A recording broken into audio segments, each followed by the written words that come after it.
কিয়ামতের আগে যে মালহামার যুদ্ধ হবে, তখন রাসূল সাল্লাল্লাহু আলাইহি ওয়াসাল্লাম বলেছেন মালহামার যুদ্ধের সময় মুসলমানদের ফুস্তাত বা তাবু হবে, শিবির হবে এই ফিলিস্তিনের দামেস্কের পাশে আল গৌতা নামে এক জায়গা আছে, ওই গৌতাতে।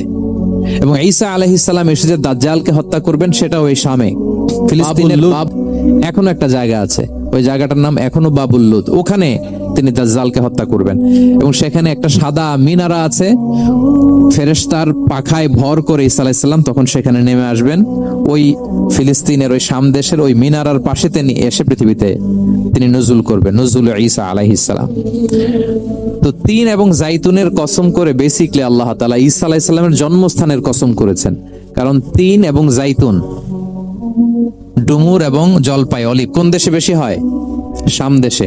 আওয়াজ করে বলেন কোন দেশে? বর্তমান ফিলিস্তিন এবং সিরিয়া, এবং ওই ভূখণ্ডে আল্লাহ নবী ঈসা আলাইহিস সালামের জন্মস্থান। তাহলে এই দুই ফলের কসম করে বেসিকলি আল্লাহ তাআলা ঈসা আলাইহিস সালামের জন্মস্থানের কসম করেছেন, ওনার প্রতি নাজিল হওয়া যে তাওরাত ইনজিল গ্রন্থ, এই রেভেলেশনের কসম করেছেন। আচ্ছা, এরপরে ওয়াতুরি সিনিন, সিনাই পর্বতের কসম। সিনাই পর্বত বা তুর পাহাড় হচ্ছে মিশরে অবস্থিত, আর মিশর হচ্ছে মুসা আলাইহিস সালামের জন্মস্থান। কার জন্মস্থান? মুসা আলাইহিস সালামের জন্মস্থান। তাহলে ওয়াতুরি সিনিন, তুর পাহাড়ের কসম বুঝিয়ে আল্লাহ তাআলা মূলত মুসা আলাইহিস সালামের জন্মস্থানের কসম করেছেন, যেখানে তাওরাত নাজিল হয়েছে। এরপরে ওয়াহাদাল বালাদিল আমিন, এ নিরাপদ শহর বলে আল্লাহ তাআলা মক্কা শহরকে বুঝিয়েছেন। আর মক্কা কার জন্মস্থান বলেন তো? মুহাম্মদুর রাসূলুল্লাহ সাল্লাল্লাহু আলাইহি ওয়াসাল্লাম, সাইয়্যিদুল মুরসালিন, খাতামুন নবিয়্যিন, রাহমাতাল লিল আলামিন, হাবিবুল্লাহ মুহাম্মদুর রাসূলুল্লাহ সাল্লাল্লাহু আলাইহি ওয়াসাল্লামের জন্মস্থান। তাহলে এই চারটা আয়াতে, চারটা শপথের মধ্য দিয়ে মূলত আল্লাহ তাআলা ঈসা আলাইহিস সালামের জন্মস্থান, মুসা আলাইহিস সালামের জন্মস্থান এবং মুহাম্মদ সাল্লাল্লাহু আলাইহি ওয়াসাল্লামের জন্মস্থান, যেই তিনটা এলাকায়, ভূখণ্ডে তিনটা মেজর ওহী নাজিল হয়েছে। এক তো ঈসা আলাইহিস সালামের কাছে নাজিল হয়েছে ইনজিল কিতাব, আরেকটা হচ্ছে তাওরাত। তাওরাত এমন কিতাব যে কিতাব দিয়ে হাজার হাজার নবীরা ফয়সালা করেছেন। বনি ইসরাইলের অনেক নবীর উপর কোনো কিতাব নাজিল হয়নি, তার মানে তারা রাসূল ছিলেন না, তারা নবী, তারা সবকিছু তাওরাত দিয়েই ফয়সালা করতেন। আর রাসূল সাল্লাল্লাহু আলাইহি ওয়াসাল্লামের উপর কোরআন নাজিল হয়েছে। তার মানে প্রথম চারটি শপথ দিয়ে বেসিকলি ইনজিলের শপথ, তাওরাতের শপথ এবং কোরআনের শপথ। বুঝতে পেরেছেন সবাই? বিল্লাহ। শুরুতেই সূরাতুত তিনের কয়েকটা আয়াত তেলাওয়াত করেছি। এটা কালামুল্লাহ মাজিদের 95 নাম্বার সূরা। এই সূরাটা মক্কাতুল মুকাররমাতে নাজিল হয়েছে। এই সূরার আয়াত সংখ্যা 8টা। এই সূরার শুরুতে আল্লাহ তাআলা 4টা কসম করেছেন, ওয়াত-তিনি ওয়াজ-যাইতুনি ওয়া-তুরি সিনিনা ওয়া হাযাল বালাদিল আমিন। ওয়াত-তিন, তিনের কসম, ওয়াজ-যাইতুন, যাইতুনের কসম, ওয়া-তুরি সিনিন, সিনাই পর্বতের কসম, ওয়া হাযাল বালাদিল আমিন, আর এই নিরাপদ শহরের কসম। তো 4টা শপথ করেছেন বা আল্লাহ তাআলা কসম করেছেন। কসম দিয়ে আল্লাহ তাআলা কোরআনের অনেক সূরা শুরু করেছেন। যেমন একটা সূরায় আল্লাহ ফজরের সময়ের কসম করেছেন, আল্লাহ বলেছেন ওয়াল ফাজর। আল্লাহ আকাশের কসম করেছেন ওয়াস সামা ইযাতিল বুরুজ। আল্লাহ তাআলা সূর্যের কসম করেছেন ওয়াশ শামসি ওয়া দুহাহা। এভাবে আল্লাহ তাআলা তার সৃষ্টির অনেক কিছুর কসম করে গুরুত্বপূর্ণ কোনো মেসেজ বা বার্তা আমাদের সামনে হাজির করেন। এই সূরাতে আল্লাহ তাআলা 4টা জিনিসের কসম করে একটা খুবই গুরুত্বপূর্ণ বার্তা মানব মণ্ডলীর জন্য এই সূরাতে তিনি হাজির করেছেন। এই সূরাটা আমাদের অনেকেরই মুখস্থ আলহামদুলিল্লাহ, এবং আল্লাহ রাসূল সাল্লাল্লাহু আলাইহি ওয়াসাল্লাম প্রায় বিভিন্ন নামাজে এই সূরাটা তেলাওয়াত করতেন। বারা ইবনে আযিব রাদিয়াল্লাহু তাআলা আনহু উনি বর্ণনা করেন যে আমি একবার এশার সালাতে আল্লাহ রাসূল সাল্লাল্লাহু আলাইহি ওয়াসাল্লামের কণ্ঠে নামাজে সূরা 3 তিনি তেলাওয়াত করেছেন, আমি নিজ কানে শুনেছি, এবং ওনার কণ্ঠ যে এত মধুর ছিল, আমার জীবনে এত সুমধুর কণ্ঠের তেলাওয়াত আমি শুনি নাই। আল্লাহর হাবিব সাল্লাল্লাহু আলাইহি ওয়াসাল্লামের কোরআন তেলাওয়াতের যে কণ্ঠ এত সুমিষ্ট ছিল, এত চমৎকার ছিল, শুধু তেলাওয়াত শুনেই অনেকে শাহাদা পড়ে মুসলমান হয়েছে। আবু জাহেল মক্কায় নিষেধ করতো যে কেউ যাবা না মুহাম্মদের কাছে, সে পাগল, সে গণক, সে মিথ্যাবাদী, সে জাদুকর, সে স্বামী স্ত্রীর মধ্যে বিচ্ছিন্নতা নিয়ে আসে, সে বাবা ছেলেকে আলাদা করে দেয়, তার কাছেই যাবা না। আর সে যা বলে শুনবাই না, কানে আঙ্গুল দিয়ে রাখবা। তো মানুষকে যেটা নিষেধ করা হয় বেশি, মানুষের ওইটার ব্যাপারে আগ্রহ থাকে বেশি। সে যত নিষেধ করতো মানুষ আরো বেশি বেশি যে শুনতো। মানুষকে সে কি বারণ করবে? সে দিনের বেলা নিষেধ করতো, রাতে যে লুকিয়ে লুকিয়ে নিজেই তেলাওয়াত শুনতো। তাহলে চিন্তা করেন যে আল্লাহর হাবিব সাল্লাল্লাহু আলাইহি ওয়াসাল্লামের কোরআনিক রেসিটেশন কত চমৎকার মেলোডিয়াস ভয়েস হলে স্বয়ং আবু জাহাল রাত্রিবেলা লুকিয়ে লুকিয়ে কোরআন তেলাওয়াত শুনতে যেত আল্লাহর হাবিব সাল্লাল্লাহু আলাইহি ওয়াসাল্লামের কণ্ঠে। তো রাসূল সাল্লাল্লাহু আলাইহি ওয়াসাল্লাম সূরাতুত তিনটা এশার সালাতে তিনি তেলাওয়াত করেছেন, এই মর্মে হাদিসে পাওয়া যায়। এবং এই সূরাটা একটা ফলের নামে সূরা। তিন একটা ফল, আরব বিশ্বে খুব বেশি হয়। তিন ফল, আমরা বাংলাদেশে ডুমুর বলি, ইংরেজিতে ফিগ বলে, ফিগ ট্রি।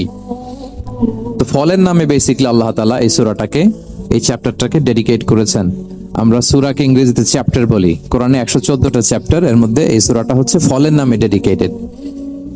বিভিন্ন নামে খুব ইনক্লুসিভ ওয়েতে আল্লাহ তাআলা কোরআনে সূরাগুলো দিয়েছেন। কোরআনে আপনি প্রাণীর নামে সূরা পাবেন, প্রাণী। মানুষের নামে সূরা পাবেন। মানুষের মধ্যে তিন ভাগ, মুমিন, তারপর কাফির, এরপর মুনাফিক। প্রত্যেকের নামে সূরা। সূরাতুল মুমিনুন আছে, সূরাতুল কাফিরুন আছে, আবার সূরাতুল মুনাফিকুন আছে। আমাদের দৃশ্য জগতের সবচেয়ে বড় প্রাণীটা হচ্ছে হাতি, তাই না? এই হাতির নামে একটা সূরা আছে। বলেন তো এই সূরার নাম কি? সূরা ফিল। তারপর আমরা যে দেখি আমাদের দৃশ্য জগতের সবচেয়ে ছোট প্রাণী হচ্ছে পিঁপড়া। পিঁপড়ার নামে একটা সূরা আছে, সূরা আন-নামল। আন-নামল মানে পিঁপড়ার সূরা। মাকড়সার নামে সূরা আছে, সূরাতুল আনকাবুত। তারপর গোষ্ঠীর নামে সূরা আছে, সূরাতু আলে ইমরান। বংশের নামে সূরা আছে, সূরাতু কুরাইশ, কুরাইশ বংশের নামে সূরা। এইভাবে খুব ইনক্লুসিভ হয়েছে। এমন কিছু নাই যে আল্লাহ তাআলা উল্লেখ করেন নাই। মা ফাররাতনা ফিল কিতাবি মিন শাই, উল্লেখ করে নাই কোরআনে এমন কিছু নাই, সবকিছু আল্লাহ তাআলা উল্লেখ করেছেন। তো এই সূরাটা হচ্ছে একটা ফলের নামে। ফলটার নাম হচ্ছে তিন ফল। আল্লাহ তাআলা বলছেন ওয়াত-তিন, তিনের শপথ। আমি একবার সরল বঙ্গানুবাদ করি, এরপর আমি তাফসিরে ঢুকি। তিনের শপথ। ওয়াজ-জাইতুন, জাইতুনের শপথ। ওয়াতুরি সিনিন, সিনাই পর্বতের শপথ। ওয়াহাদাল বালাদিল আমিন, এই নিরাপদ শহরের শপথ। লাকাদ খালাকনাল ইনসানা ফি আহসানি তাকওয়িম, নিশ্চয় আমি মানুষকে খুব চমৎকার সুন্দর অবয়বে সৃষ্টি করেছি। সুম্মা রাদাদনাহু আসফালা সাফিলিন, এরপরে তাকে আবার নিচু থেকে নিচুর দিকে নামিয়ে দিয়েছি। ইল্লাল্লাযীনা আমানু ওয়া আমিলুস সলিহাত, তবে তারা ছাড়া যারা ঈমান এনেছে এবং সৎকর্ম করেছে। ফালাহুম আজরুন গায়রু মামনুন, তাদের জন্য আছে অফুরন্ত পুরস্কার।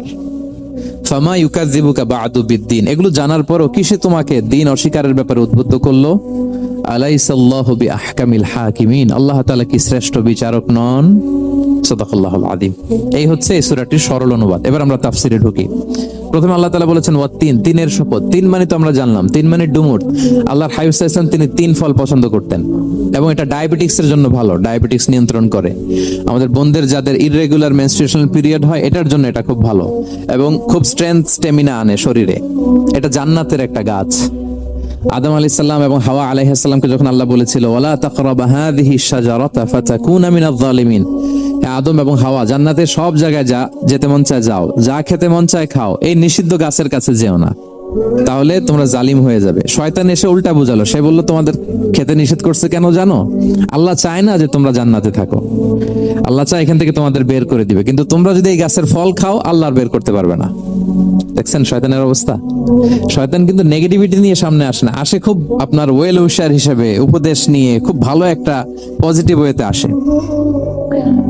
তো ওনারা খেয়ে ফেললেন এই নিষিদ্ধ গাছের ফল। খাওয়ার ফলে আদম আলাইহিস সালাম, হাওয়া আলাইহিস সালাম, ওনাদের গা থেকে জান্নাতের পোশাকগুলো ঝরে পড়ে গেল। এখন কি দিয়ে ওনারা ওনাদের প্রাইভেটকে ঢাকবেন? তখন ওনারা, তাফসির ফি জিলালিল কোরআনে এসেছে যে ওনারা এই তিন গাছের পাতা নিয়ে নিজেদের প্রাইভেট ঢেকেছিলেন। সুবহানাল্লাহ। সেই তিন ফলের কসম আল্লাহ করলেন, ওয়াত-তিন, তিনের শপথ। এরপর আল্লাহ তাআলা বললেন ওয়াজ-জাইতুন, জাইতুনের শপথ। জাইতুন মানে হচ্ছে জলপাই। তো আল্লাহ তাআলা বললেন ওয়াজ-জাইতুন, জাইতুনের শপথ। জাইতুন মানে হচ্ছে জলপাই, ইংরেজিতে আমরা যেটাকে অলিভস বলি। তো আল্লাহ তিনের কসম করলেন এবং অলিভের কসম করলেন। দুইটাই খুব উপকারী ফল, এবং আল্লাহর হাবিব সাল্লাল্লাহু আলাইহি ওয়াসাল্লাম তিনি জলপাইও খুব পছন্দ করতেন। ওনার রেগুলার ফুড আইটেমের মধ্যে জলপাই ছিল, অলিভস ছিল। এটা পাহাড়ি এরিয়া, মরুভূমিতে হয়, এবং রাসূল সাল্লাল্লাহু আলাইহি ওয়াসাল্লাম বলেছেন কুলু যাইত ওয়াদ-দাহিনু ফাইন্নাহু মিন শাজারাতিন মুবারাকা, তোমরা অলিভ অয়েল এটা খেও এবং এটা গায়ে মালিশ করো, কেননা এটা বরকতময় একটা গাছের ফল, শাজারা মুবারাকা। এটা শরীরের ব্যাড কোলেস্টেরলকে কমিয়ে দেয়। দাড়িতে অ্যাপ্লাই করলে, চুলে অ্যাপ্লাই করলে সহজে পাকে না দাড়ি চুল, এবং স্কিনে অ্যাপ্লাই করলে স্কিনের জন্য ভালো, স্কিনের জন্য বেশ ভালো। এটা যাদের সুযোগ হয় আপনারা দাড়িতে চুলে অ্যাপ্লাই করবেন, খাবেন। এটা খাওয়াও যায়, তাম্বুতু বিদ্দুহনি ওয়া সিবগিল লিল আখিলিন কোরআনে এসেছে। এটা অয়েল হিসেবে ইউজ করে, আবার খাবার হিসেবেও ইউজ করা যায়। সালাদ ড্রেসিং এর ক্ষেত্রে কিন্তু অলিভ অয়েল আমরা ইউজ করি। ইদানিং পিজাতে খুব ইউজ করা হয় অলিভ, জলপাইটা। তো এটা আপনারা খেতে পারেন, এটা খুবই সুস্বাদু। এবং জলপাই গাছের মানে জাইতুন গাছের ডালের মেসওয়াক খুব ভালো হয়। আল্লাহর হাবিব সাল্লাল্লাহু আলাইহি ওয়াসাল্লাম জাইতুনের ডাল দিয়ে মেসওয়াক করতেন। তিনি বলতেন নি'মা সিওয়াকিয়া জাইতুন, সবচেয়ে শ্রেষ্ঠ মেসওয়াক হচ্ছে জাইতুনের, মিনাশ শাজারাতিল মুবারাকা, কারণ এটা বরকতময় গাছের ডালা। এবং ফাইন্নাহু সিওয়াকি ওয়া সিওয়াকুল আম্বিয়া মিন ক্বাবলি, এই জাইতুনের ডাল দিয়ে আমিও যেমনি মেসওয়াক করি, আমার আগে যত নবী পৃথিবীতে এসেছে সবাই জাইতুনের ডাল দিয়ে মেসওয়াক করত। আল্লাহ বলেন ওয়াতিনি ওয়াজ জাইতুন, তিনের শপথ আর জাইতুনের শপথ। এরপর আল্লাহ তাআলা বললেন ওয়াতুরি সিনিন, সিনাই পর্বতের শপথ। প্রথমে দুইটা ফলের শপথ করলেন, এবার একটা পাহাড়ের শপথ করতেছেন। আপনারা কি তুর পাহাড়ের নাম শুনেছেন? হ্যাঁ, শুনেছেন। এই সিনাই পর্বত দ্বারা তুর পাহাড় উদ্দেশ্য। এটা মিশরের একটা পাহাড়, অনেক উঁচু, 2285 মিটার উঁচু। ওইটার নিচে আছে মুকাদ্দাসে তুয়া, যেখানে মুসা আলাইহিস সালামকে আল্লাহ তাআলা জুতা খুলতে বলেছিলেন, ফাখলা না আলাইকা ইন্নাকা বিল ওয়াদিল মুকাদ্দাসে তুয়া, হে মুসা তুমি পবিত্র উপত্যকায় এসেছো, জুতা খুলো। তো ওখানে সব ধর্মের লোকেরা যায়, সব ধর্মের লোকদের জন্য তীর্থস্থান, মুসলিম, জুইশ, খ্রিস্টান সবাই যায়। এটা সিনাই একটা এলাকা আছে মিশরের, north south Sinai, north Sinai, এটা সাউথ সিনাইতে অবস্থিত। তো নিচে একটা খ্রিস্টানদের প্রাচীন গির্জা আছে, সেন্ট ক্যাথেরিনা গির্জা।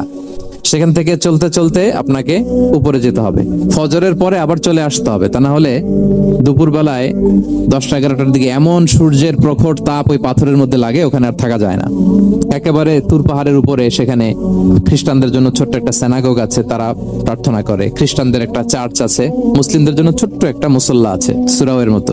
আল্লাহ ওই সিনাই উপত্যকার কসম করেছেন, ওয়াতুরি সিনিন, সিনাই উপত্যকার কসম। এখানে আল্লাহ তাআলা মুসা আলাইহিস সালামকে তাওরাত দিয়েছিলেন, মেজর একটা আসমানি কিতাব দিয়েছিলেন, এবং সরাসরি মুসা আলাইহিস সালাম এই পাহাড়ের চূড়ায় বসে আল্লাহ তাআলার সাথে কথা বলতেন। ওয়া কাল্লামাল্লাহু মুসা তাকলিমা, উনি সরাসরি কথা বলতেন, এটা ওনার একটা স্পেশাল বৈশিষ্ট্য ছিল, ক্যারেক্টারিস্টিক্স। এবং আল্লাহ তাআলা নূরের তাজাল্লি দিয়ে এই পাহাড়কে একবার জ্বালিয়ে দিয়েছিলেন। আজও এই পাহাড়ের রংটা অনেকটা একটু লালচে, একটু কালোচে, একটু রেডিশ কালারের। এবং মুসা আলাইহিস সালাম এই নূরের তাজাল্লির ঝলকে তিনি বেহুশ হয়ে গিয়েছিলেন এই পাহাড়ের উপরে। ইয়াজুজ মাজুজ যখন কিয়ামতের আগে আগমন করবে, তখন মুসলমানদের সেন্টার হবে। ঈসা আলাইহিস সালাম মুসলমানদেরকে নিয়ে ওইখানে অবস্থান করবেন, এই তুর পাহাড়ের ওখানে। এবং আল্লাহর হাবিব সাল্লাল্লাহু আলাইহি ওয়াসাল্লামের মেরাজের রাতে ইসরার সময় একটা স্টেশন ছিল এই তুর পাহাড়। জিবরাইল আলাইহিস সালাম এই তুর পাহাড়ে আল্লাহর হাবিব সাল্লাল্লাহু আলাইহি ওয়াসাল্লামকে নামিয়ে বলেছিলেন যে এটা জাবাল মুসা, আপনার ভাই মুসার পাহাড়, আপনি এখানে 2 রাকাত নামাজ পড়েন, দোয়া করেন। আল্লাহর হাবিব সাল্লাল্লাহু আলাইহি ওয়াসাল্লাম এই তুর পাহাড়ে 2 রাকাত সালাত আদায় করেছিলেন এবং দোয়া করেছিলেন। আল্লাহ এই তুর পাহাড়ের কসম কাটলেন, ওয়াতুরি সিনিন, সিনাই পর্বতের কসম, যেখানে তাওরাত কিতাব নাজিল হয়েছিল। এরপর আল্লাহ তাআলা বললেন ওয়াহাদাল বালাদিল আমিন, আর এই নিরাপদ শহরের শপথ। এই শহর দ্বারা মক্কা শহর উদ্দেশ্য, কারণ রাসূল সাল্লাল্লাহু আলাইহি ওয়াসাল্লাম তখন মক্কায় ছিলেন, মক্কা নগরী। এই শহরের পূর্ব নাম ছিল বাক্কা। মক্কা নগরীকে বলা হয় উম্মুল কুরা, সব শহরের মা, সব শহরের সেন্টার, পৃথিবীর নাভিস্থল। এবং আল্লাহ তাআলা বলেছেন মান দাখালাহু কানা আমিনা, এখানে যে প্রবেশ করবে সে নিরাপদ। হেরেমের মধ্যে কিন্তু কাউকে আক্রমণ করা যায় না, কোনো খুনিও যদি ঢুকে যায় অ্যাটাক করা যাবে না। তো জাহেলি যুগে এমনটা ঘটতো, কারোর সাথে কারো শত্রুতা হলে, ধরেন যে একজন তার বাবাকে হত্যা করেছে, তো সে তাকে পেয়েছে, ওই লোক বাঁচার জন্য দৌড়াতে দৌড়াতে হেরেমের ভিতরে ঢুকে যেত, কারণ সে জানে যে হেরেমে ঢুকলে সে আমাকে মারবে না। তো পরে সে যখন হেরেম থেকে বেরোতো, আবার তার সাথে যুদ্ধ শুরু হতো। এবং এই শহরের এত মর্যাদার কারণ হচ্ছে সাইয়েদনা ইব্রাহিম আলাইহিস সালাম তিনি আল্লাহর কাছে দোয়া করেছিলেন যে রব্বি জাআল হাদা বালাদান আমিনা, হে আল্লাহ আপনি এই শহরকে নিরাপদ করেন, ওয়ারযুক আহলাহু মিনাস সামারাত, আর এই শহরের অধিবাসীদেরকে আপনি ফলমূল দিয়ে রিজিকের ব্যবস্থা করেন। এখনো দেখবেন যে সারা পৃথিবীতে যেই ফল নাই, মক্কাতে ওই ফল আছে। সারা পৃথিবী থেকে ফল ওখানে যায়, এবং মক্কার নেইবরিং সিটি তায়েফ, সেখানে অনেক ফল উৎপাদিত হয়, এখানে আসে। নিরাপদ শহর, বালাদান আমিনা। এবং আল্লাহর হাবিব সাল্লাল্লাহু আলাইহি ওয়াসাল্লাম বলেছেন যে এই মক্কা শহর আমার সবচাইতে প্রিয় শহর। বাধ্য হয়ে তিনি যখন হিজরত করলেন মদিনায়, সেদিন বারবার তিনি মক্কার দিকে পেছনে ফিরে ফিরে তাকান, আর কেঁদে কেঁদে তিনি বলতেছিলেন যে মাক্কাতু আহাব্বুল বিলাদ ইলাইয়া, মক্কা আমার কাছে সবচেয়ে প্রিয় নগরী। লাউলা উখরিজতু লামা খারাজতু, আমাকে যদি জোর করে বের করে দেয়া না হতো, আমি কোনোদিন মক্কা ছেড়ে অন্য কোথাও যেতাম না। আল্লাহর হাবিব সাল্লাল্লাহু আলাইহি ওয়াসাল্লামের সবচেয়ে প্রিয় শহর ছিল মক্কা, এবং এটা আল্লাহর হাবিব সাল্লাল্লাহু আলাইহি ওয়াসাল্লামের জন্মস্থান। মাকান মাউলিদুর রাসূল, রাসূল সাল্লাল্লাহু আলাইহি ওয়াসাল্লামের বিলাদাত হয়েছে এই শহরে।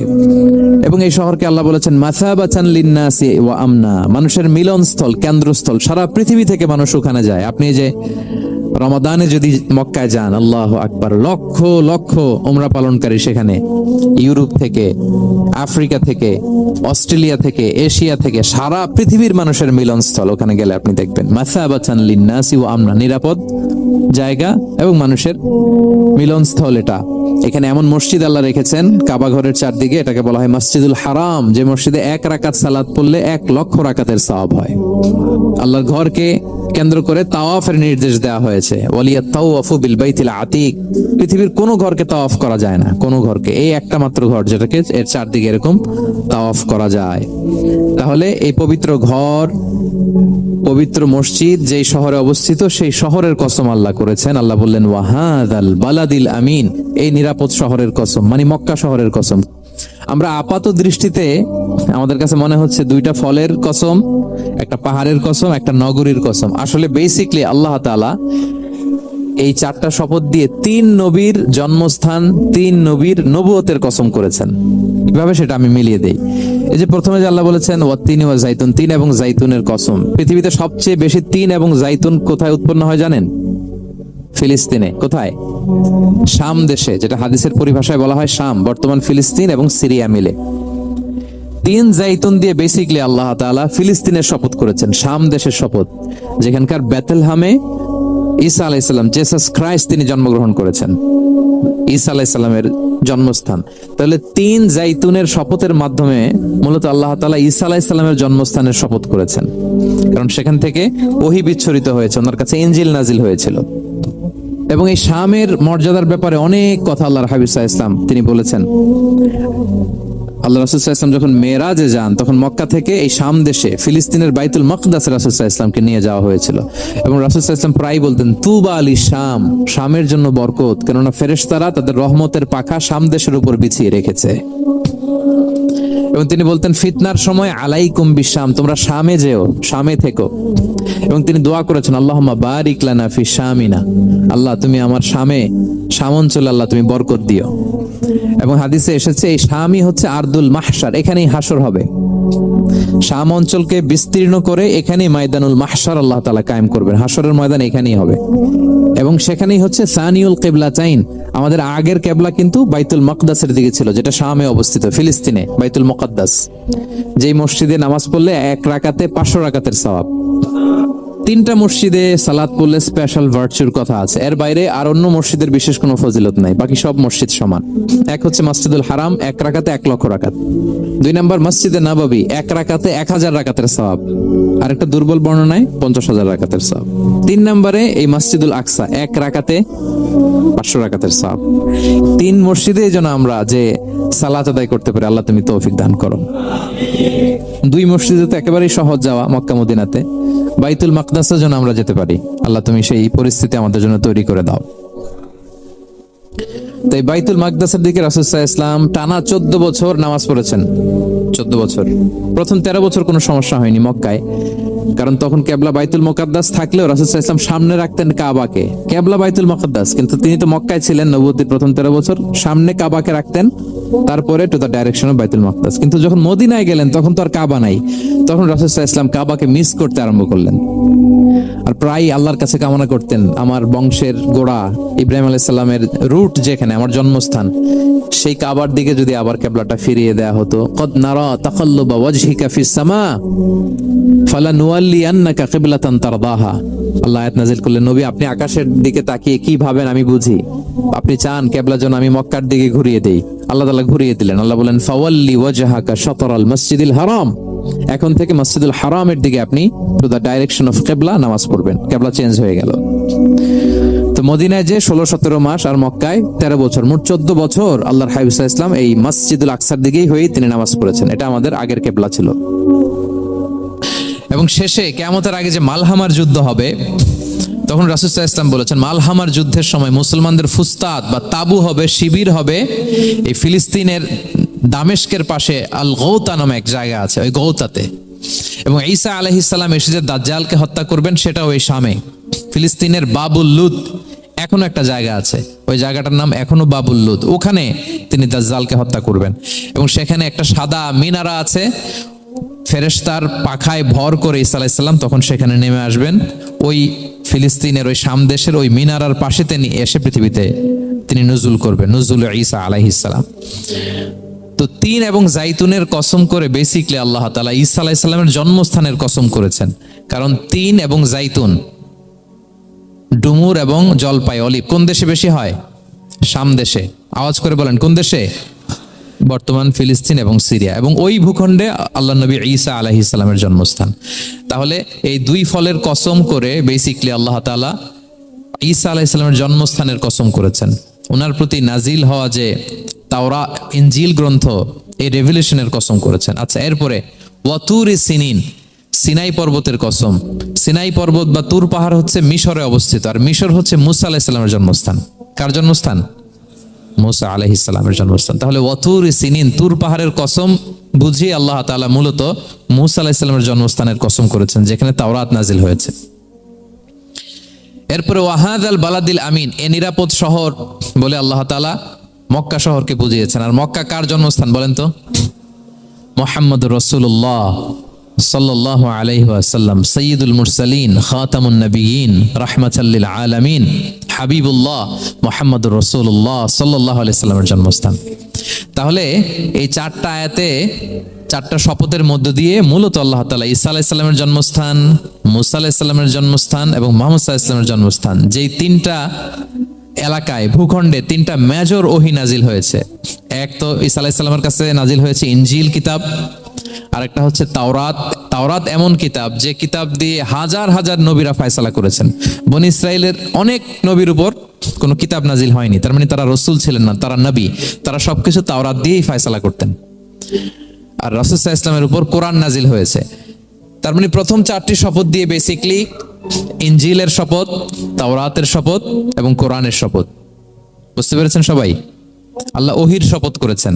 দেখেন, ফল, পাহাড়, নগরী মাড়িয়ে সারা পৃথিবী ঘুরিয়ে আপনাদেরকে শেষ পর্যন্ত ইনজিল, তাওরাত এবং কোরআনে নিয়ে আসছেন, আমার সাথে আসছেন।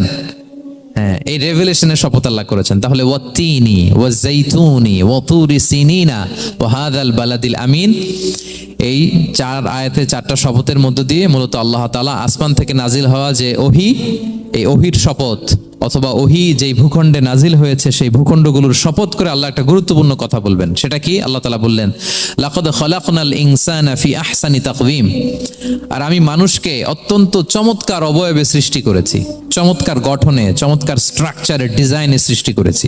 মানুষের দৈহিক অবকাঠামো গঠন এটা যেমনি চমৎকার, মানুষের ইন্টেলেকচুয়াল কাঠামো এটা চমৎকার, মানুষের আচরণগত যে বিহেভিয়ারাল ট্রেটস, ক্যারেক্টারিস্টিক্স এটাও চমৎকার। প্রত্যেক দিক থেকে আল্লাহ তাআলা নান্দনিক ভাবে মানুষকে তিনি তৈরি করেছে। আমরা যদি দেহের কথা বলি, হিউম্যান অ্যানাটমি নিয়ে যাদের ধারণা আছে, আপনি শুনলে অবাক হবেন এত জটিল ভাবে আমাদের দেহটা ফাংশন করে।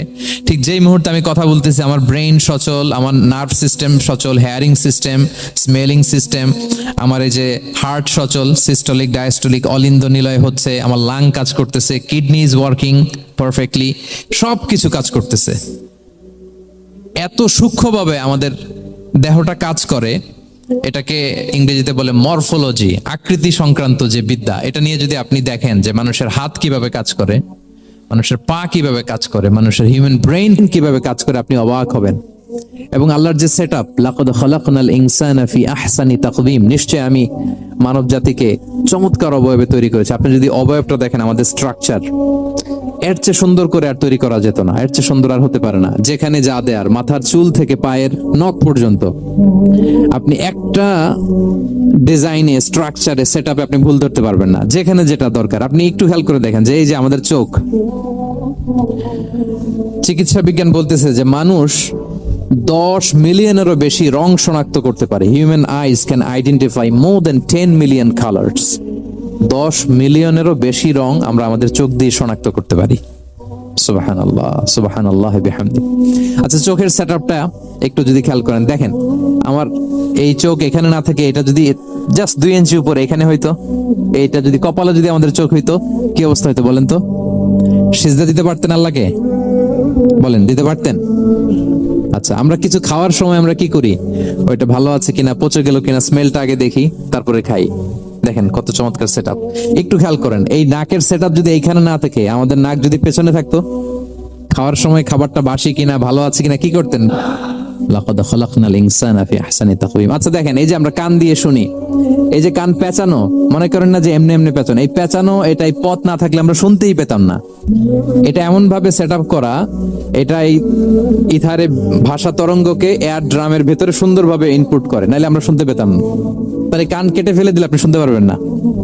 এটা এইভাবেই যেতে হবে, সুরঙ্গটা এইভাবে তৈরি হইতে হবে। আচ্ছা দেখেন, আপনার কান, এই কান যদি এইখানে না থেকে আপনার ডান বগলের নিচে হইতো, বাম কান যদি বাম বগলের নিচে হইতো, তাহলে কি হইতো বলেন? আজকে আমার ওয়াজ কিভাবে শুনতেন বলেন দেখি,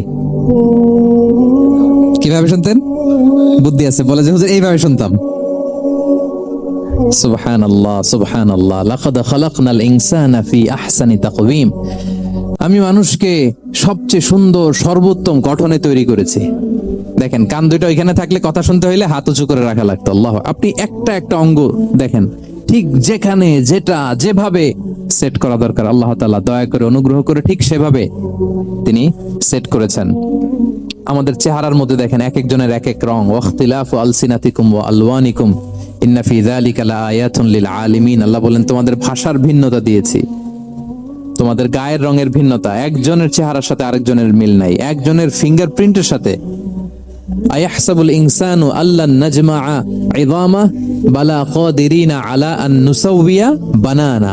মানুষ ভেবেছে সে মারা গেলে তাকে আমি তার অস্থি মজ্জা হাড় গোশত চামড়া জোড়া লাগাতে পারবো না। আরে তার আঙ্গুলির অগ্রভাগ পর্যন্ত আমি সুবিন্যস্ত করে আমার কাছে রেখে দিয়েছি ফিঙ্গারপ্রিন্ট। আমাদের ফিঙ্গারপ্রিন্ট গুলো আল্লাহর কাছে সংরক্ষিত, একজনের ফিঙ্গারপ্রিন্টের সাথে আরেকজনেরটা মিলে না। এই যে আমার 10 আঙ্গুলে 10টা ফিঙ্গারপ্রিন্ট, পায়ের গুলো হচ্ছে ফুটপ্রিন্ট, একটার সাথে আরেকটা মিলে? আমার এটার সাথে এটা মিলবে বলেন? আমার সাথে আপনারটা মিলবে? বর্তমানে পৃথিবীতে কত কোটি মানুষের বসবাস বলেন? এই যত মানুষ পৃথিবীতে আছে, একজনের আঙ্গুলের ছাপের সাথে, এই যে বায়োমেট্রিক্যাল অথেন্টিকেশন যে আমরা করি, একজনের ফিঙ্গারপ্রিন্টের সাথে আরেকজনের ফিঙ্গারপ্রিন্টের মিল নাই। একজনের ফুটপ্রিন্টের সাথে ফুটপ্রিন্ট মিল, ইভেন একজনের আই প্রিন্টের সাথে। আমাকে একজন ওনার হসপিটালে নিয়ে গেল ঢাকায়, তো উনি ওনার দরজা খুলতেছে আই প্রিন্ট দিয়ে, মানে উনি না গেলে খুলে না। উনি আর ওনার খুব কাছের স্টাফ, এটা গুরুত্বপূর্ণ একটা অফিস, তো উনি চোখ দিল, আই প্রিন্ট নিল, এরপরে দরজা খুলে যাচ্ছে। দেখেন, একজনের আই প্রিন্টের সাথে আরেকটা আই প্রিন্ট মিলে না। সুবহানাল্লাহ। প্রিয় ভাইরা, একজনের ফিঙ্গারপ্রিন্টের সাথে আরেকজনের ফিঙ্গারপ্রিন্টের কোনো মিল আছে পৃথিবীতে? ফুটপ্রিন্টের সাথে, আই প্রিন্টের সাথে? কারণ ডিজাইনারটা কে বলেন তো? হুয়াল্লাযী ইউসাউবিরুকুম ফিল আরহামি কাইফা ইয়াশা। মায়ের পেটে থাকতেই আল্লাহ তাআলা এগুলো ডিজাইন করে দিয়েছেন। আমি কেমন হব, আমার বৈশিষ্ট্য কেমন কেমন হবে, এই যে আমি যে আমার বাবা দাদা 14 পুরুষের ডিএনএ বয়ে বেড়াই, এগুলো সব নিয়ে আমার বৈশিষ্ট্য, আমার কণ্ঠস্বর, আমার ক্যারেক্টারিস্টিক্স, আমার ফিচার কেমন হবে, সব তিনি আল্লাহ তাআলা মায়ের পেটে থাকতেই ডিজাইন করে দিয়েছেন। সুবহানাল্লাহ। আল্লাহ বলছেন, লাকাদ খালাকনাল ইনসানা ফি আহসানি তাকওয়িম। প্রিয় ভাইরা, কসম করার পরে আল্লাহ যে কথাটা বলেন, এটা অনেক গুরুত্বপূর্ণ, খুবই গুরুত্বপূর্ণ বার্তা।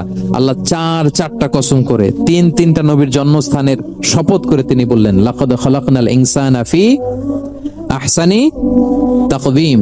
নিশ্চয় আমি অত্যন্ত চমৎকার আকৃতিতে মানুষকে তৈরি করেছি। মানুষের গঠন এরকম, মাথা থেকে পা পর্যন্ত। আমি তো দু একটার কথা বললাম, চোখ, নাক, কান, আপনি একটা একটা করে যদি ধরেন, আমাদের হেয়ারিং সিস্টেম কিভাবে কাজ করে, হেয়ারিং নার্ভ কিভাবে কাজ করে, আমাদের সেন্সেশন কিভাবে কাজ করে, আমাদের ব্রেন কিভাবে কাজ করে। আমাদের এক একজনের ব্রেন 1.5 কেজি ওজন, 3 পাউন্ডের মতো একটা সুস্থ মানুষের অ্যাভারেজ ব্রেনের ওজন। এই ব্রেনের মেমোরি হচ্ছে 2.5 মিলিয়ন গিগাবাইট। আপনার মোবাইলে স্পেস কত বলেন, মেমোরি কত? হ্যাঁ, 512 জিবি। আর আমার আর আপনার ব্রেইনের যে মেমোরি, এই মেমোরি হচ্ছে 2.5 মিলিয়ন গিগাবাইটস।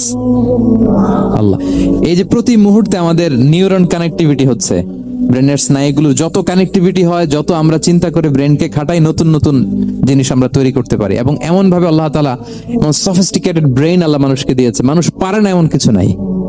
মানুষ যা কল্পনা করতে পারে, মানুষ তা করে দেখাতে পারে। এজন্য আমাদের কল্পনার জানালাটাকে বড় করতে হবে। আই রিপিট, মানুষ যা কল্পনা করতে পারে, ইমাজিন করতে পারে, সেটা মানুষ করে দেখাতে পারে। ওই ক্যাপাসিটি দিয়ে আল্লাহ তাআলা মানুষকে তৈরি করেছেন। সুবহানাল্লাহ, সুবহানাল্লাহ। লাকাদ খালাকনাল ইনসানা ফি আহসানি তাকওয়িম। এই ব্রেনকে খাটিয়ে মানুষের কত ইনভেনশন, কত ডিসকভারি, মানুষ সভ্যতার পর সভ্যতা বিনির্মাণ করেছে। চোখ ধাঁধানো মানুষের আবিষ্কার, তাক লাগিয়ে দিয়েছে গোটা বিশ্বে একটার পর একটা করে। আল্লাহ এমন ভাবে মানুষকে তিনি তৈরি করেছেন। লাকাদ খালাকনাল ইনসানা ফি আহসানি তাকওয়িম। চমৎকার অবয়বে, তার দৈহিক অবয়ব যেমনি সুন্দর, তার বুদ্ধিগত, তার চিন্তাগত, তার ইন্টেলেক্ট, এটাও তেমন সুন্দর, এটাও তেমন চমৎকার। পৃথিবীর কোন প্রাণীকে আল্লাহ তাআলা এরকম হিউম্যান ব্রেনের মতো এরকম সফিস্টিকেটেড ব্রেন দিয়ে, ইন্টেলেক্ট দিয়ে তৈরি করেনি। এজন্য সব প্রাণী থেকে মানুষ আলাদা।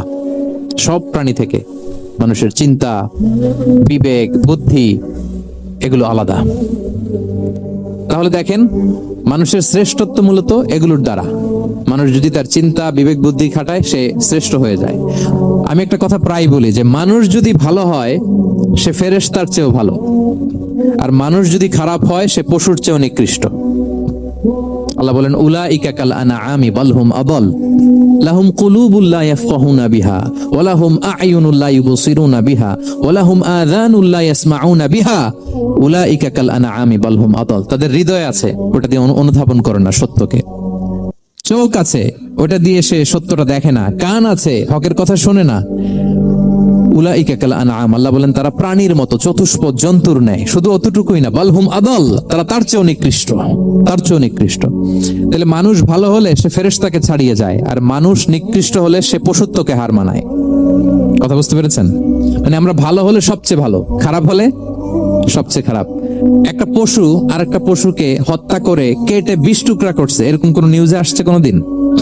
কিন্তু আশরাফুল মাখলুকাত মানুষ তার মতো রক্তে মাংসে গড়া আরেকটা মানুষকে নির্মম ভাবে হত্যা করে কেটে 20 টুকরা করে বস্তাবন্দি করে ডোবার মধ্যে ফেলে রাখছে, এরকম নিউজ আছে না? বলেন, আছে।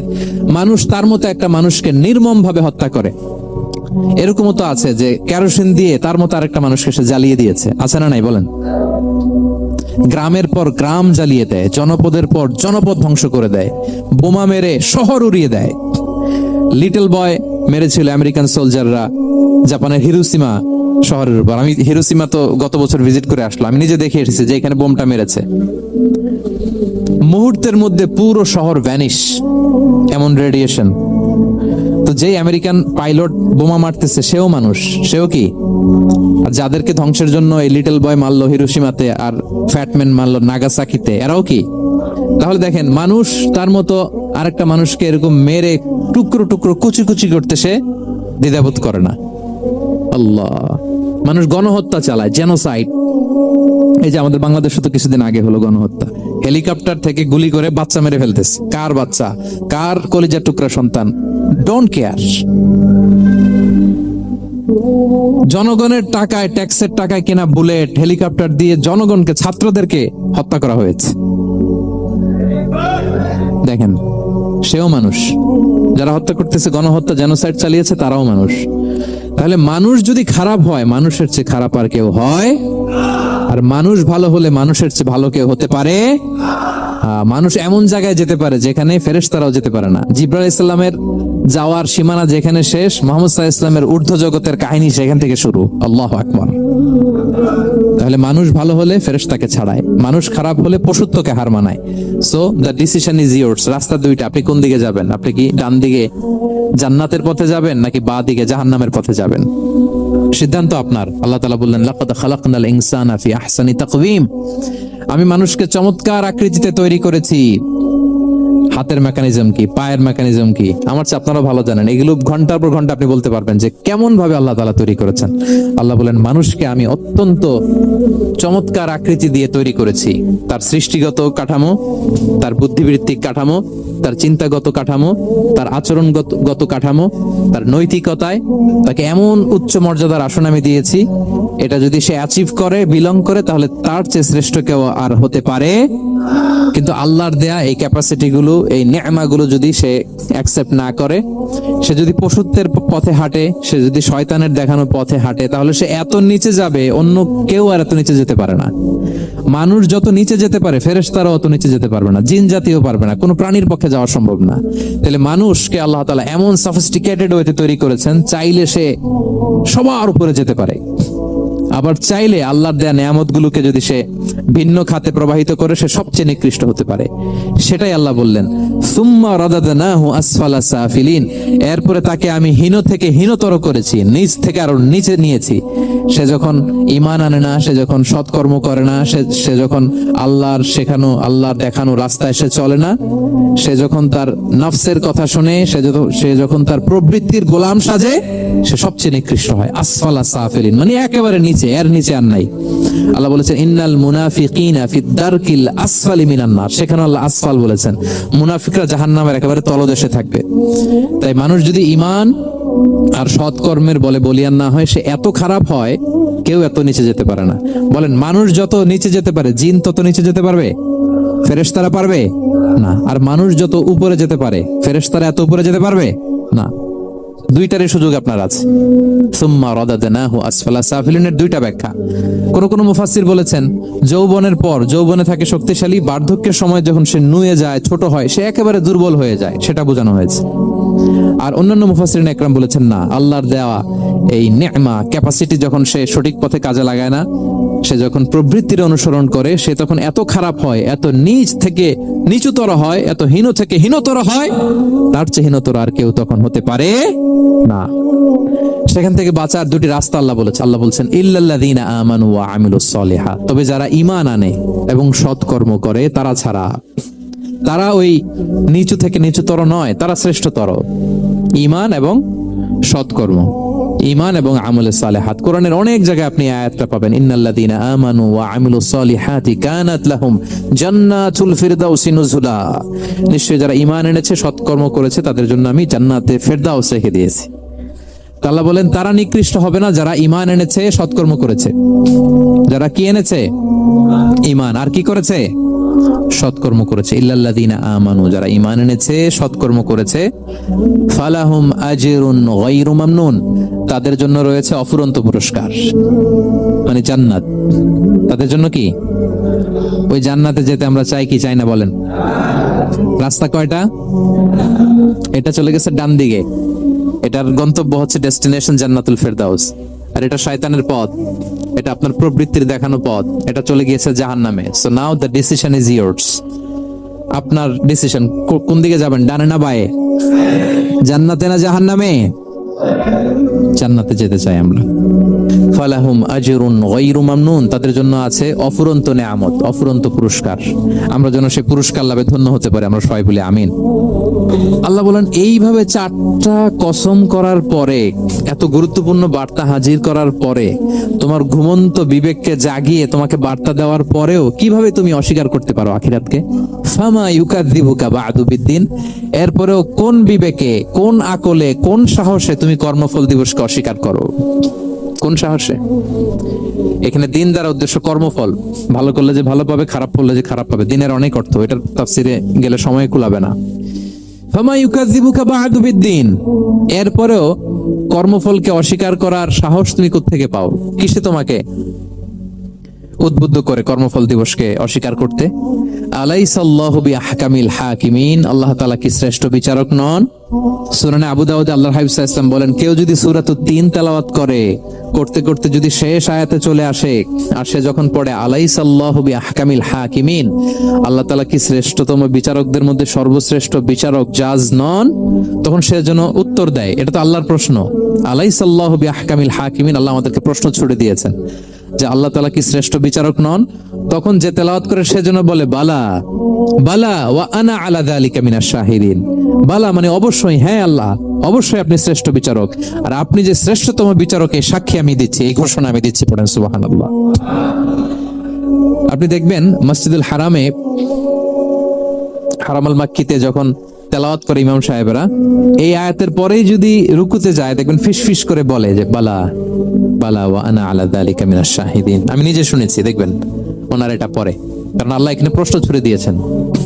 আর উত্তর হিসেবে বলতে হবে বালা ওয়া আনা আলা যালিকা মিনাশ শাহিদিন, আল্লাহ অবশ্যই আপনি শ্রেষ্ঠ বিচারক। আল্লাহর চাইতে শ্রেষ্ঠ বিচারক আর হতে পারে? আমরা কত লাকি যে আল্লাহর আহকামুল হাকিমিন হিসেবে বিচারক পেয়েছি। আমাদের বিচার যদি অন্য কেউ করতো, নিজেরা যদি নিজেদের, আল্লাহ যদি বলতো তোরটা বিচার তুই কর আর তোরটা তুই কর, কি অবস্থা হইতো বলেন? যার সাথে যার শত্রুতা আছে ওইখানে দেখাই দিত। কিন্তু আমরা বিচারক হিসেবে পেয়েছি কাকে? আল্লাহ কি পার্সিয়ালিটি করবে বিচারে? স্বজন প্রীতি করবে? কারো উপর জুলুম করবে? কাউকে ঠকাবে? আল্লাহ বলেন ওয়ামা আনা বিযাল্লামিল লিল আবিদ, আমি কখনো আমার বান্দার উপর জুলুম করি না, জুলুম করি না। নাদাউল মাওয়াজিনাল কিসতা লিয়াউমিল কিয়ামা, কিয়ামতের দিন আমি মিজান নামে এমন এক ন্যায় বিচারের মানদণ্ড স্থাপন করব, ফালা তুযলামু নাফসুন শাইআ, এক বিন্দু পরিমাণ কেউ মাজলুম হবে না, এক বিন্দু পরিমাণ কেউ মাজলুম হবে না। এজন্য দুনিয়াতে যদি বিচার না পান, আল্লাহর দরবার বিচারটা দিয়ে রাখেন, সেদিন বিচার হবে। আহকামুল হাকিমিন আপনারা ঠকাবে না। দুনিয়াতে বিচার পান নাই, মাজলুম হয়েছেন, মানুষ ভুল বুঝছে, কেউ আপনারে ঠিক মতো বুঝে নাই, আপনার কথাটা কাকে বলবেন? বিপদে পড়লে ক্রাইসিস মোমেন্টে কাকে শেয়ার দিবেন? না ফেসবুকে শেয়ার দিবেন? আমরা তো ফেসবুকে শেয়ার দিয়ে দিই এখন। ফেসবুকে শেয়ার দেওয়ার আগে, বন্ধুকে শেয়ার দেওয়ার আগে, স্ত্রীর কাছে শেয়ার করার আগে আমার সমস্যার কথা আগে শেয়ার করব কাকে? কারণ আলাইসাল্লাহু বি আহকামিল হাকিমিন, আল্লাহ বলছেন আমি কি শ্রেষ্ঠ বিচারক নই? বালা বালা ইয়া রব ওয়া আনা আলা যালিকা মিনাশ শাহিদিন, অবশ্যই আল্লাহ আপনি শ্রেষ্ঠ বিচারক। ক্লিয়ার হয়েছে না সবার কাছে? শপথ কয়টা ছিল? 4টা। মূলত নবুয়তের শপথ, তাই না? নবুয়ত আমাদের জন্য সবচাইতে বড় নেয়ামত। কারণ নবীরা যদি আমাদেরকে এই তথ্যগুলো না দিতেন, আমরা জান্নাত জাহান্নাম চিনতাম? ভাইরা বলেন তো, আখিরাত চিনতাম? এই যে আখিরাত হবে, পুলসিরাত হবে, day of judgment, day of accountability, আল্লাহর সুপ্রিম কোর্টের কাঠ গড়ায় পাই টু পাই হিসাব দিতে হবে, নবীরা না এসে বললে আমরা এত বুঝতাম না। নবীরা জান্নাত জাহান্নাম চিনিয়েছে, আল্লাহর বিশদ পরিচয় আমাদের সামনে তুলে ধরেছে, আখিরাতের পরিচয়, লাইফ আফটার ডেথ কিরকম হবে, সবকিছু আমাদের কাছে তুলে ধরেছে। সো নবুয়ত আল্লাহ তাআলার পক্ষ থেকে অনেক বড় নেয়ামত। 2 নম্বর নেয়ামত হচ্ছে আল্লাহ তাআলা আমাদেরকে যে ক্যাপাসিটি দিয়েছে, বুদ্ধিমত্তা, ইন্টেলেক্ট, বিচার বিশ্লেষণ, যেটা দিয়ে আমরা অন্যান্য সব প্রাণী থেকে আলাদা, এটা আল্লাহর বড় নেয়ামত। এই নেয়ামতের শুকরিয়া যেন আমরা করি। এবং আমি যেটা বলেছি, মানুষ যেটা কল্পনা করতে পারে সেটা সে করেও দেখাতে পারে। সো আল্লাহ তাআলা যাকে যেই কোয়ালিটি দিয়েছে, ক্যাপাসিটি দিয়েছে, আমরা যেন এই নেয়ামতের শুকরিয়া করি। নেয়ামতের শুকরিয়া করলে এই নেয়ামত দেওয়ার ধারাবাহিকতা এটা বাড়িয়ে দেয় কে? লা ইন শাকারতুম লা আযীদান্নাকুম ওয়া লা ইন কাফারতুম ইন্না আযাবি লাশাদীদ। শুকরিয়া করলে নেয়ামত আরো বাড়িয়ে দেব। তাহলে প্রথম নেয়ামত ছিল নবুয়ত, প্রফেটহুড, প্রফেসি, এটা অনেক বড় নেয়ামত।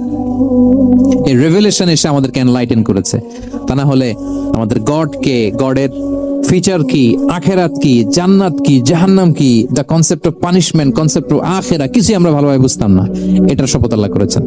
আল্লাহ আমাদেরকে নেয়ামত দিয়েছেন, ক্যাপাসিটি দিয়েছেন, সক্ষমতা দিয়েছেন, সবচাইতে সফিস্টিকেটেড ব্রেন দিয়ে তৈরি করেছেন, এটা একটা বড় নেয়ামত।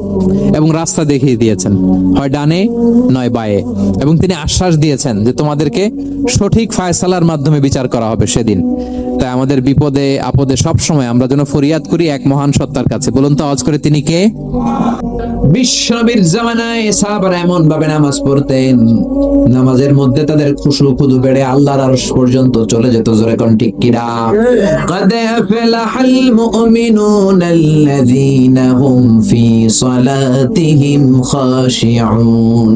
Successful indeed are the believers who offer their 5 times salah with full of solemnity and submission. সফল তো তারা যারা নামাজের মুসল্লায় দাঁড়ালে দিন দুনিয়ার হুঁশ তার থাকে না, তার চিন্তা চলে যায় কার দিকে? এজন্য খবরদার, নামাজের মধ্যে অলসতা করো না ভাইয়েরা। নামাজের মধ্যে যারা অলসতা করে তারা মুমিন নাকি মুনাফিক?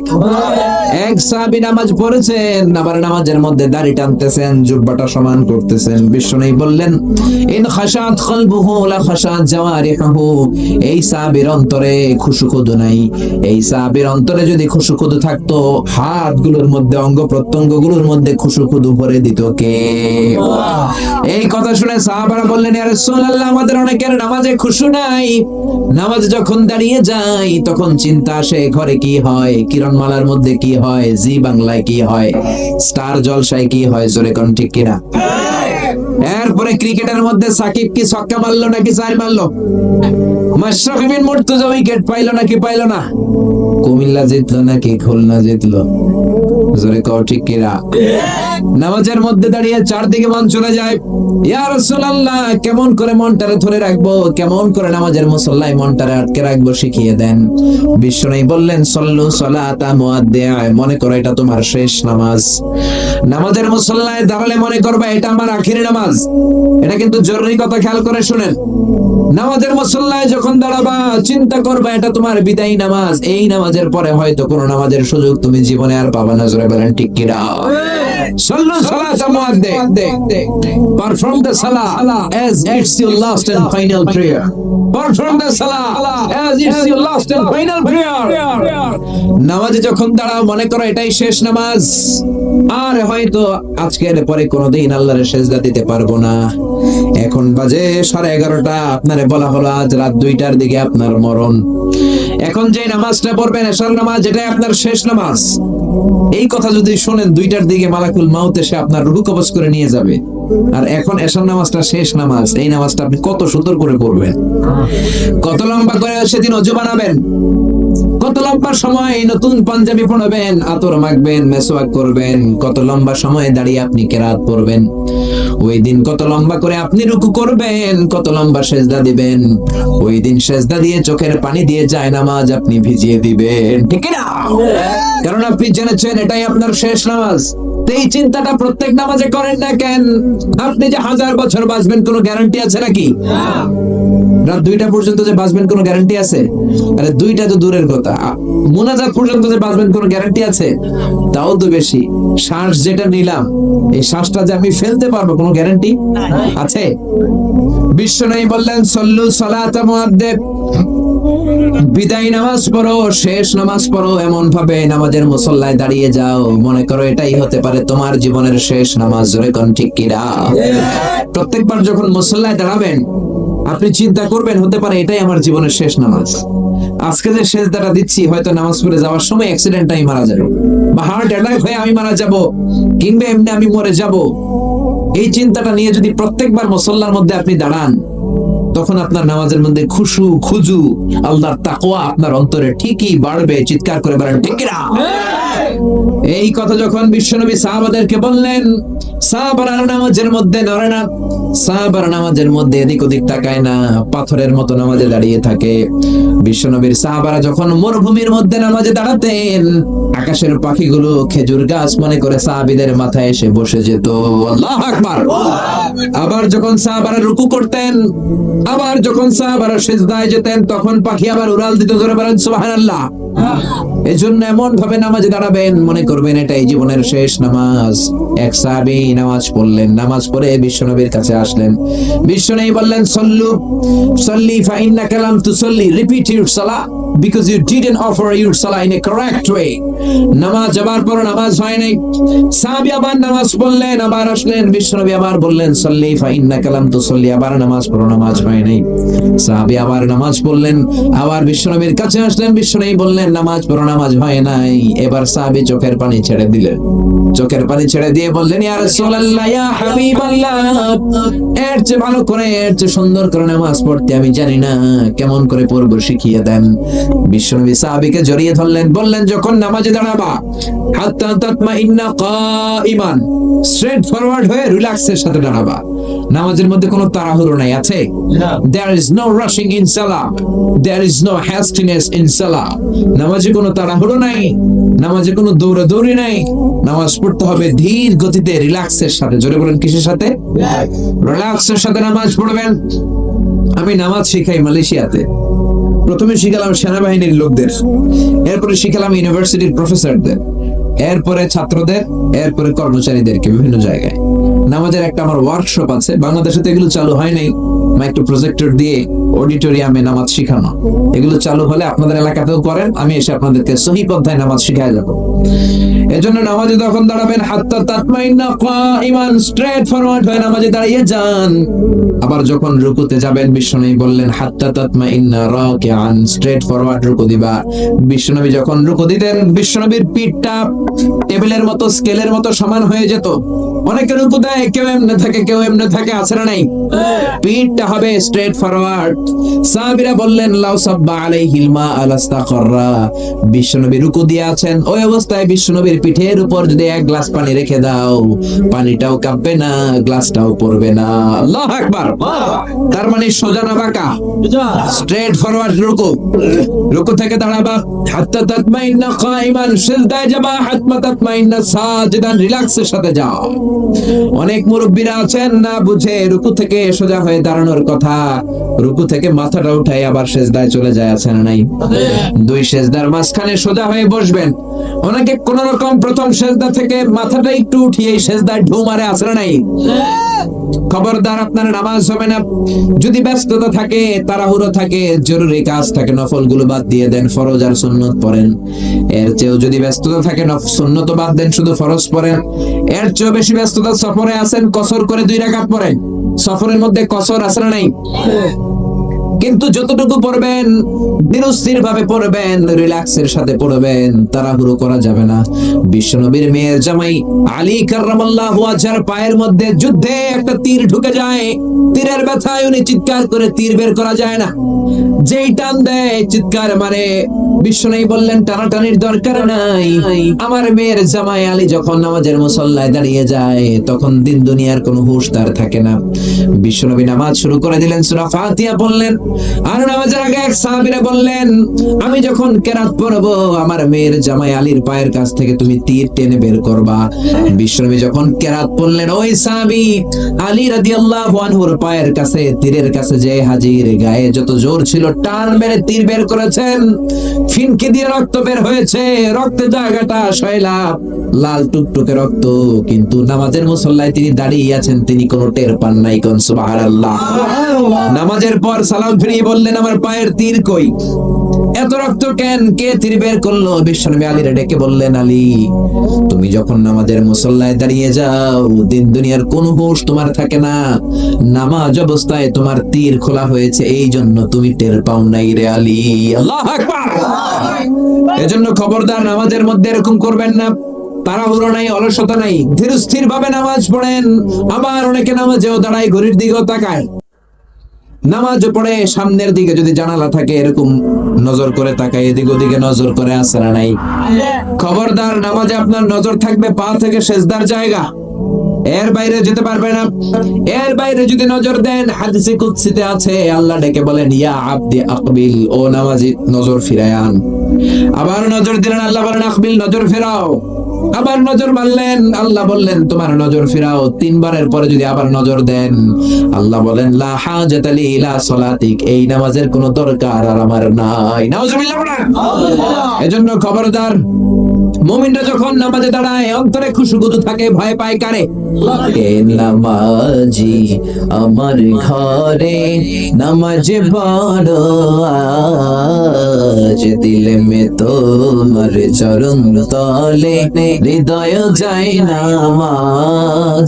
হে নামাজি আমার ঘরে নামাজ পড়ো আজ, দিলে মে তোমার চরণ তলে হৃদয় যায় নামাজ। মসজিদ কেঁদে কেঁদে বলে হে নামাজি নামাজ পড়তে আসতে, আমার মসজিদ পড়ে আছে, আমার কার্পেট গুলো পড়ে আছে, আমি কোনো মুসল্লি খুঁজে পাই না। জোরে বলেন ঠিক কিনা? অথবা আপনার নাতি হইলে দাদা হিসেবে আপনি আজান দিবেন, আপনার ভাতিজা ভাতিজি হয়েছে চাচা হিসেবে আপনি আজান দিবেন, ইমাম সাহেবরে টোকানোর দরকার নাই।